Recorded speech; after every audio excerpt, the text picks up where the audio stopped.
Assassin's Creed is in a bit of a weird place right now. Coming off Assassin's Creed Shadows after it was delayed considerably to get the thing over the finish line, with the idea being that you would get a ton of people in. Shadows didn't sell too well, and behind the scenes, it seems like some rupturings were happening. As former Assassin's Creed boss Marc-Alexis Côté, who'd been there since the beginning, and was reported last week that he stepped away from the series and stepped away from Ubisoft, he's now took to his LinkedIn page to literally say that he felt like some different things needed to be clarified, that he was asked to step away from the series and it wasn't something that he did voluntarily. Now this comes after Tencent's own Vantage Studios have took over various Ubisoft properties, including Assassin's Creed, and we know that there are various Assassin's Creed projects already in the works, like AC Hex, in Assassin's Creed Jade. Assassin's Creed is this massive, multifaceted, multi-platform thing right now, and going forward it's very unlikely that a specific focus will remain as was there when Côté was overseeing the majority of what happened across the last 2 decades. Côté himself said, writing on LinkedIn,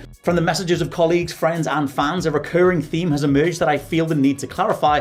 Many of you have expressed surprise that I would choose to leave Assassin's Creed after so many years, especially given the passion I still hold for it. The truth is simple, I did not make that choice. Ubisoft decided to transfer the leadership of the Assassin's Creed franchise to someone closer to its new organizational structure. A different position was mentioned, but it did not carry the same scope, mandate, or continuity with the work that I had been entrusted with in recent years. I want to be clear that I hold no resentment. Ubisoft has been my home for all my professional life, and I will always be grateful for the people, the projects, and the belief that together we could create worlds that inspire millions. But I also owe it to my teams, past and present, to say this plainly. I did not walk away. I stayed at my post until Ubisoft asked me to step aside. As someone who grew up inspired by Star Trek: The Next Generation, in the latter years of my career, I came to see myself as the captain of the Assassin's Creed ship. Someone who leaves only once every soul on board is safe, and that is exactly what I have done for as long as I could."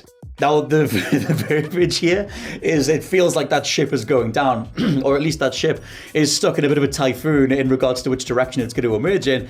Because if you go back long enough, you remember the likes of Patrice Désilets leaving Assassin's Creed after Assassin's Creed 3. The original plan for Assassin's Creed was actually just 6 games, according to Nolan North back in the day, the voice of Desmond, and the idea being that you would do the initial series of games, AC 1, 2, and 3, you would lead to Desmond having, the bleed-through effect where he acquires all the different assassin powers and then uses them in the modern day, and then ostensibly that would be it. Things were then hyper extended when we got like Black Flag, and we managed to blow everything out. All the modern day elements, that wider plot focus just kind of went away. Patrice Désilets left. All of the notes that he left behind were used in bits and pieces of AC3, obviously things like Desmond's death or whatever, but then resurrecting the character in Black Flag, in regards to doing more plot with the guy, they didn't resurrect him until Assassin's Creed Valhalla.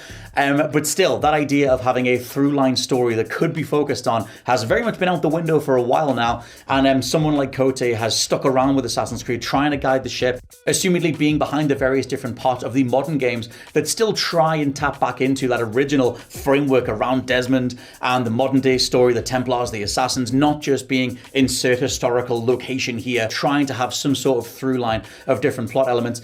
But Côté himself, phrasing things in the way that he has, it's obviously worth saying that he says, he was offered a leadership position, he could have stuck around in this new framework of Assassin's Creed, the one that's going to be guided by Tencent and Vantage Studios, but he didn't want to do that because it seems like overall he wasn't going to be able to have the same say over the more focused elements, the plot-driven elements, whatever elements he would like to call his own, the things that he's most proud of when it comes to framing Assassin's Creed. They weren't going to be on the table anymore, and he has to step away. Ubisoft internally issued an email to all employees saying that they were disappointed with the fact that Côté's leaving. However, they do cite that they understand that there's going to be this massive change with Vantage Studios running Assassin's Creed overall. And they say, unfortunately, despite being offered several opportunities to be part of the leadership team shaping our strategic direction, Mac respectfully declined and decided to look to start his next chapter elsewhere. So Ubisoft continue to just be one of those companies that have access to so many incredibly rich and awesome IPs, whether you go down the Far Cry route, Assassin's Creed, you go down the smaller stuff, they had that entire Ubisoft Art initiative, the likes of Child of Light or Valiant Hearts or whatever. It's been a while since they've had a general sense of authorship to what they're putting out, and things like X-Define feel like they are specifically engineered to try and bring in as many people as possible whilst not actually curtailing or being remotely palatable to a specific individual. And obviously things like X-Define and Skull and Bones just kind of drip out at the end of development and don't last longer than a good few months. Now, there are positive things to say about those projects overall, but you can tell that the Ubisoft of old, the Ubisoft that gave birth to the likes of Assassin's Creed or something as seminal original as Far Cry 3, or even a Far Cry 2 if you're a Far Cry 2'sman, that version of Ubisoft is increasingly more threadbare as people like Côté, leave and just say, look, I can't captain this ship anymore. Him specifically mentioning that he's trying to take care of his team for as long as he could speaks to the potential of layoffs, of reshaping the organization, the things that we've seen so many reports around across 2025 in particular, and we'll just have to see how things shake out. One thing to touch on while we're just talking about Assassin's Creed is that Shadows was easily the best playing Assassin's Creed that we've had in a good long while. I mean, it depends which gameplay style you like. If you like the more open-ended, inspired by The Witcher action fests that are in Origins, Odyssey, and Valhalla, then fair enough. But I actually really liked what they did with Assassin's Creed Mirage, which I know started as a DLC for AC Valhalla, and then it was spun off and made into its own game. Clearly, corporate whims, we might as well cash in on that project.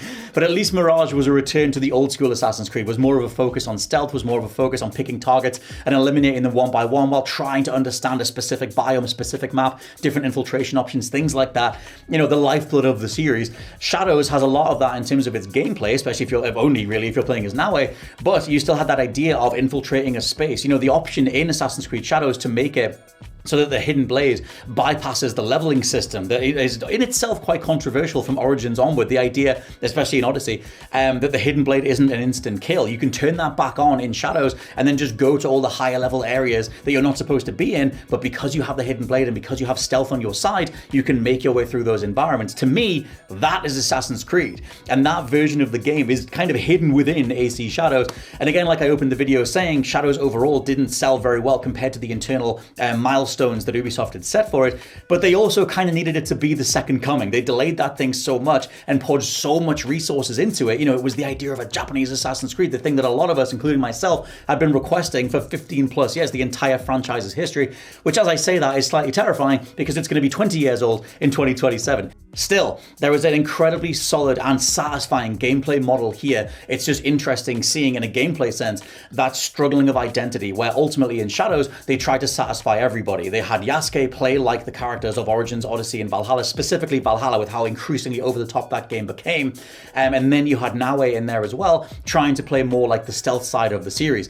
Assassin's Creed overall is yet to really pick one direction or the other, and going forward we're going to be getting things like Assassin's Creed Hex, like I mentioned before, which is apparently even more supernatural. It's meant to deal with a coven of witches, and it seems like there'll be maybe magical powers and stuff in there. The DLC for AC Valhalla was incredibly over the top, and it felt like them trying to do their version of God of War Ragnarok. They might as well tap into that because it was the style at the time. And but still, I think it's fascinating to watch all these moves happen and watch someone who is instrumental to the series, a literal franchise boss, leave in amongst all these conversations behind the scenes, as I imagine they are having regular boardroom meetings being, what the hell actually is Assassin's Creed in the modern day?